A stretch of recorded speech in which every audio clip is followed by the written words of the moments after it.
It is now my pleasure to introduce the internationally recognized artist, Charles Gilbert Kapsner. The Minnesota State Veterans Cemetery Memorial Association commissioned Charles to design and paint 5 canvases depicting the history of each of the 5 branches of the U.S. Armed Forces. The project is called Looking to the Past, Present, and Future, a Veterans Educational Historic Project. It depicts the history of the 5 branches of service on oil canvases, which will be hung in the cemetery's committal hall to represent all who served, commemorating their sacrifices in all wars rather than eulogizing a particular war. More than a memorial to our nation's fighting men and women, the paintings will serve as an educational tool to help future generations understand our nation's history and the vital role our military plays in maintaining our freedom and democracy. The paintings will tell a story that focuses on individual trials and tribulations, offering the viewer a look into history and an understanding of what America's warriors go through in combat zones. Charles's vision for this project is to pay tribute to the men and women of the armed services and their commitment to the protection of our democracy, something that is no doubt extremely important to him, being the son of World War II veteran Gilbert Kapsner, who served in the Persian Gulf Command between 1942 and 1945. Comrades and sisters, please welcome Charles Gilbert Kapsner. Charles, nice to have you here. Thank you for coming. Thank you, sir. Thank you.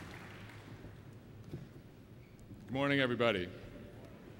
I would like to recognize Commander-in-Chief Richard Denoyer, Adjutant General Kent, officers, veterans, guests, ladies and gentlemen. It is my privilege to be here this morning to talk to you about the Veterans Historic Education Project, and it seems that there's been a tremendous focus on education in this entire program because I was able to be here yesterday and now again this morning. The Minnesota State Veterans Cemetery, located in Minnesota near Little Falls and Camp Ripley, was opened in June of 1994. Originally established through the efforts of many individuals and veterans organizations, today it is operated by the state of Minnesota. The cemetery, along with 85 other state veterans cemeteries across the country, are a complement to the National Cemetery Administration, NCA, providing veteran burials in areas underserved by national cemeteries. NCA provides support to state cemeteries in the forms of grants that can be used for development, expansion, and/or improvement. During the last fiscal year ending 2012, June 30th, the cemetery provided 423 burials and is now the final resting place for over 4,500 veterans and their eligible family members. Last July, the cemetery in Little Falls was recognized by NCA's Veteran Cemetery Grants Program for excellence in appearance. Only 4 of the 86 veteran cemeteries in operation have been honored with this award, and the state of Minnesota is very proud of this award. Next. The Veteran Historic Education Project is the brainchild of World War II veteran and former state representative Gordon Gerling, who envisioned a large-scale art project that would honor veterans and not any particular war. When completed, it will comprise of 5 8 by 10 foot paintings, each depicting the contributions of the men and women who have and are proudly serving in our nation's armed forces and preserving our freedom and democracy. The 5 paintings ensure that each branch is showcased: U.S. Army, U.S. Marine Corps, U.S. Navy, U.S. Air Force, and U.S. Coast Guard. The State Veterans Cemetery, located just outside of Camp Ripley, while the physical location is on the Mississippi River in central Minnesota, it is a project that encompasses imagery, the stories, the faces, and sacrifices of servicemen and women all across the nation, and it is in honor of them and of you. This first image provides you with a sense of scale and feeling of the paintings. As a painter, I am using the Renaissance approach of the allegory or storytelling, using it in an educational and artful manner that invites the viewer in. The individual paintings tell the story of each branch, the origins, the fundamentals, historic impact, and each will highlight significant events and activities. Many symbolic elements are interwoven, providing detail and authenticity. Note that this picture, the previous one, is of me in my studio. Now, this image shows me with several of the models who pose in period uniforms, both historic and modern not being depicted here. The use of live models ensures accurate portrayals, with some of the models veterans of World War II, Vietnam, etc. All of us have a tie to the military, as a veteran or spouse, father, mother, son, daughter, uncle, aunt, friend, cousin. So while the images are of an actual person, they serve as a pictorial metaphor for everyone's story. I chose to paint the Army first as a tribute to my father, who served in the Persian Gulf Command during World War II. My research was made easier due to the proximity of the Military Museum located at Camp Ripley, located in my hometown's backyard, so to speak. The information garnered at the museum, as well as from the historians there and at Fort Snelling, as well as enactors, allowed me to really replicate things as authentically as possible, using live models, again, using drawings, sketches, paintings, and photographic imagery. I also would like for you to take note that in the Army painting, I sort of serpentine through American history going back to 1775, and as each piece is done, there's a very lengthy essay accompanying it, so you will be able to read the different symbolic elements along with the storylines and time frames that are depicted in each. The Army painting was completed in October and installed just prior to Thanksgiving 2011, and as a way of educational promotion, an archival print has been made available, image size roughly 20 by 25. Additional promotional pieces include a 1-hour video documentary created by Minnesota Public Television's Lakeland Public Television, which will cover the remaining paintings as well. And as a sidebar, I'd like to mention that at the very end, the last image you will see, there will be addresses of 3 different websites. There will be my website, bonefresco.com, which will allow you to follow the progress of the project and read additional information. Lakeland Public Television's website, which will allow you to go onto a program called Common Ground, in which they produced 2 half-hour videos on the beginning to end of the Army painting.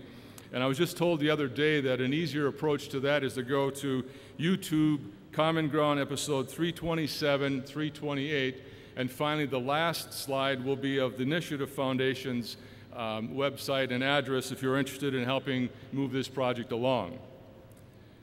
I am now immersed in the Navy composition, and with the help of my friend, retired Admiral Henry McKinney, I was introduced to the curators and research staff of both the Naval Memorial Foundation and Navy History and Heritage Command in Washington, D.C.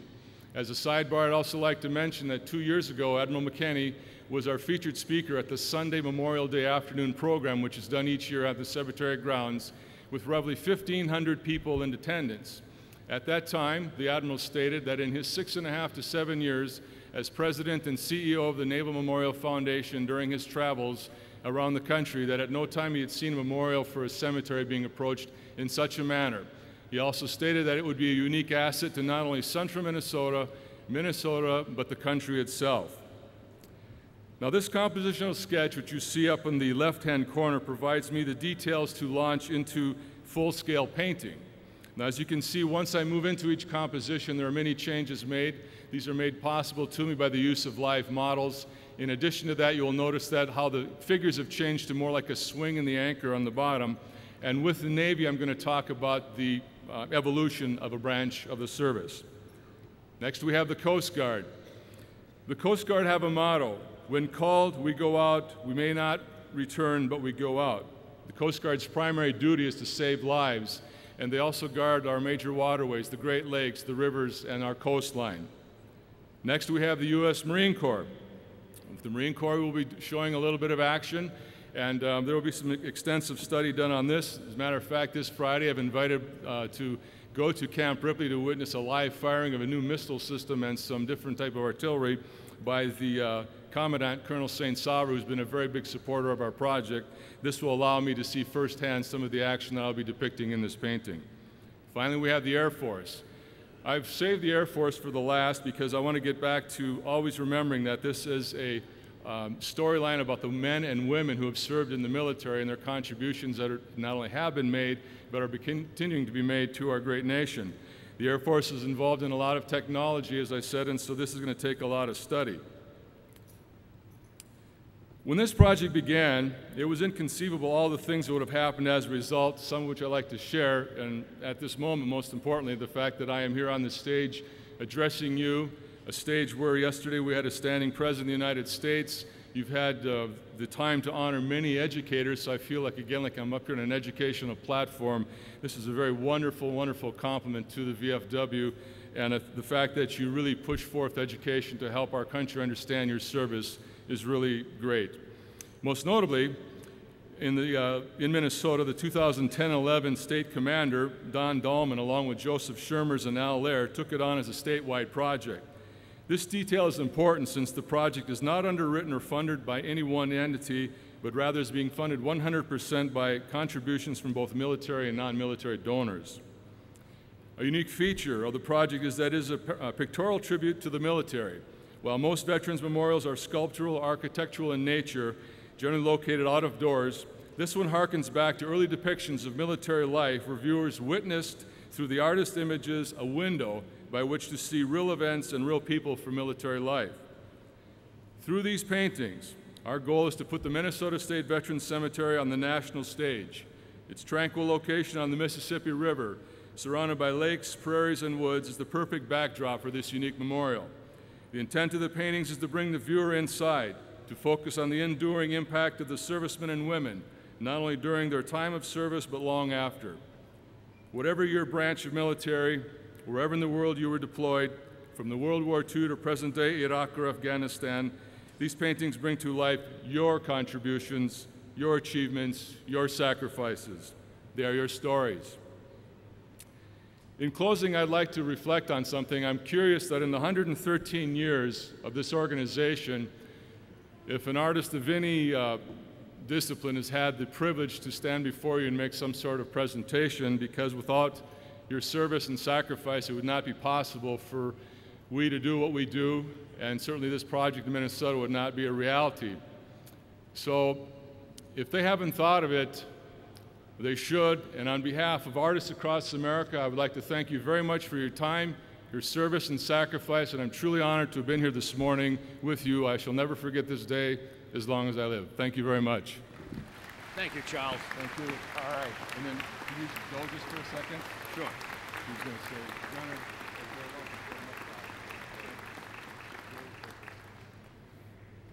Thank you. You're welcome. Thank you, Gunner.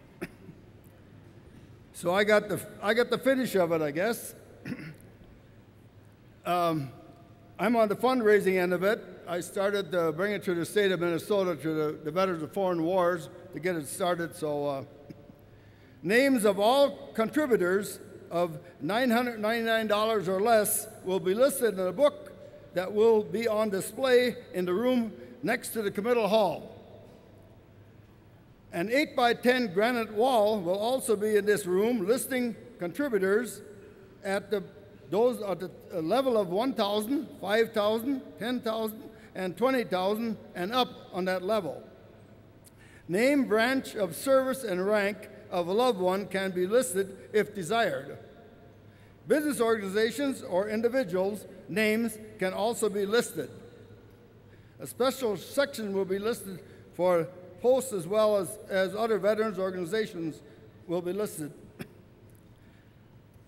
Charles here has flyers that if you're interested in making a donation, my good friend over here that takes our notes for the convention, he gave us a check.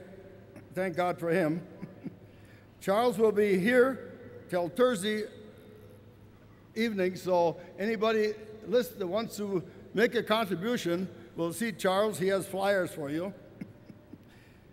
And last but not least, I'd like to mention what a great way to honor a family member and a veteran with this nice project. So thank you very much. God bless each and every one of you, and thank you, Gunner Kent and Commander-in-Chief, for allowing Charles to be here today to do this. Thank you.